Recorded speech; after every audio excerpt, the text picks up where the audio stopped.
Do I have everybody's attention now?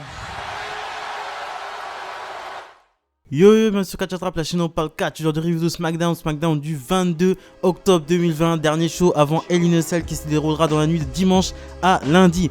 On commence maintenant, je vous demande avant cette vidéo de vous abonner, de liker, de commenter, abonnez-vous, liker, commenter, très important pour le développement de cette chaîne.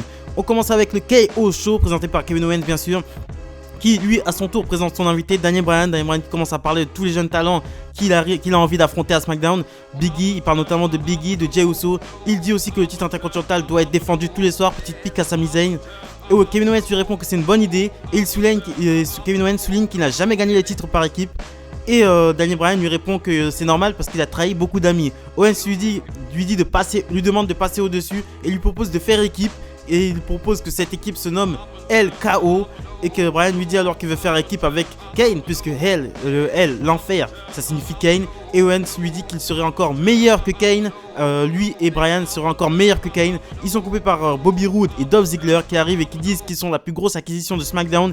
Les Street Profits qui arrivent et qui disent qu'ils sont contents d'être à SmackDown. Et Shinsuke Nakamura et Cesaro qui arrivent et qui disent que Bobby Roode et Dolph Ziggler ne respectent pas SmackDown. Que Shinsuke Nakamura, que les Street Profits ne respectent pas SmackDown. Et ensuite ça part en fight, toutes les trois équipes partent en fight. Et on commence directement avec le premier match de la soirée. Street Profits accompagnés de Kevin Owens et Daniel Bryan contre Shinsuke Nakamura, Cesaro, Bobby Roode, Dolph Ziggler. Bryan se blesse au genou pendant le match, mais on connaît son fighting spirit qui le pousse à continuer le match. Et c'est finalement les Street Profits qui s'imposent via un splash de Montez Ford sur Cesaro pour remporter la victoire. Donc Daniel Bryan et Kevin Owens son équipe. Donc on partirait sur un cheminement de Daniel Bryan pour qu'il aille finalement affronter Roman Reigns. C'est la grosse affiche qu'on attend du côté de SmackDown. En équipe, Kevin Owens et Daniel Bryan ont déjà été en équipe dans les Indies. Donc ça serait archi cool. Kevin Owens et Daniel Bryan sont d'excellents catcheurs, sont excellents au micro. Et ça pourrait donner un star power de fou et donner des segments de malade. On enchaîne ensuite avec le procès d'Otis qui est couvert. L'huissier de justice et Ron Simons. Lui est le juge et JBL, donc The Acolyte qui connaît cette équipe. Cette fois-ci, ils sont pas derrière un bar, ils sont derrière la justice. Miz dit qu'il veut la mallette parce qu'il estime être une superstar honorable.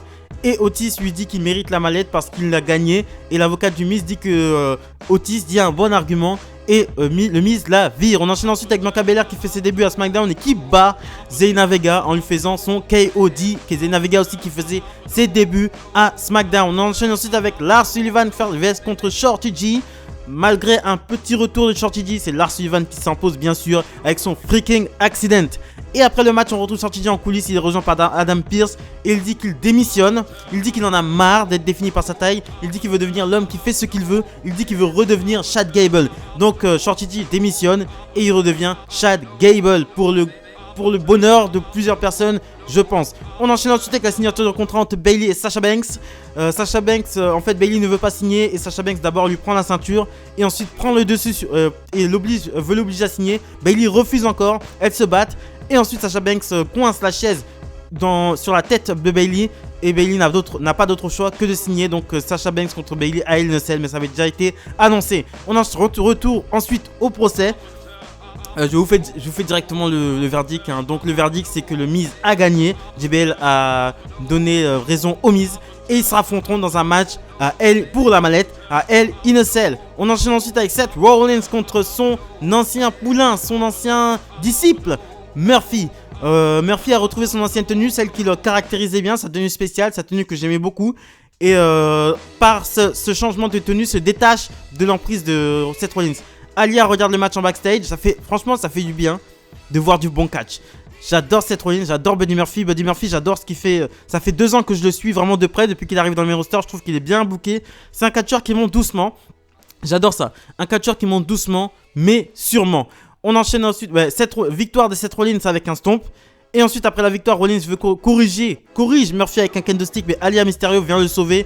Et les Mysterios viennent aussi sauver Murphy. Donc peut-être une alliance entre Murphy et les Mysterios, c'est à voir. Alia avait carrément pris Murphy dans ses bras, donc un semblant, peut-être un début de relation entre ces deux personnes. On enchaîne ensuite avec le segment qui était censé être le main event of the evening. Roman Reigns et Paul Heyman arrivent sur le ring. Jey Uso est sur le Titantron avec un bandana, là où Reigns était la semaine dernière sur une sorte de table, là, sa sorte de salle fétiche. Et ensuite, c'est Jey Uso qui attaque par derrière Roman Reigns. On découvre que en fait celui qui était dans le Titantron n'était pas Jey mais Jimmy. Il vient, il veut frapper Roman Reigns avec une chaise, mais Roman Reigns esquive, il lui place un coup, il veut lui placer un spear mais il se bouffe le coin de ring. Et ensuite Jey Uso il en profite pour lui passer un super kick, un splash. Et ensuite il sort du ring, il est rejoint par son frère Jimmy Uso. Roman Reigns prend ensuite la parole, il dit qu'il ne comprend pas. Il dit que Jey Uso ne comprend pas, il va le faire abandonner. Et dès qu'il l'aura fait abandonner, ce sera pour tout. Est-ce qu'il pourra vivre avec le fait d'avoir reconnu que Roman Reigns est le boss de la WWE? Et il dit aussi à Jey Uso qu'il lui fait comprendre que s'il abandonne, s'il perd ce match, Roman Reigns va tout simplement l'exclure de sa famille. Et ensuite la cage descend et le show se finit ainsi. Donc Roman Reigns qui dit bien à Jey Uso, qui fait comprendre à Jey Uso que peu importe ce qui se passe après Hell in a Cell, il ne considérera plus Jey Uso comme faisant partie de sa famille. Donc Roman Reigns il continue dans son heel turn, dans le fait de tout vouloir, le fait d'avoir sa legacy, le fait d'être un catcheur de la seconde génération, un catcheur qui a tout, que tout lui est dû en fait. Et ça fait du bien de voir Roman Reigns comme ça parce que tout lui est dû. Il a le physique, il a la génération derrière, il a la famille aussi, c'est le cousin du Rock. Donc voilà, tout lui est dû. Il vient chercher il vient chercher la reconnaissance qu'on lui doit tant depuis des années, la haine que le public lui vaut depuis des années. Maintenant, ça s'est transformé en rancœur que Roman Reigns utilise comme une arme et c'est cool. Le SmackDown, c'était un SmackDown avant Hell in a Cell, c'était vraiment cool. J'ai bien aimé. De toute façon, en ce moment, à la WWE, il se passe, ça fait 2-3 semaines que je souligne qu'il se passe des bonnes choses à la WWE et je suis très content. Voilà, c'est ce que je pensais du SmackDown du 22 octobre 2020. Si vous aimez bien, abonnez-vous, likez, commentez, partagez, faites-moi tourner ça. Très important pour le développement de la chaîne. Bientôt aux 100 abonnés. Merci les amis.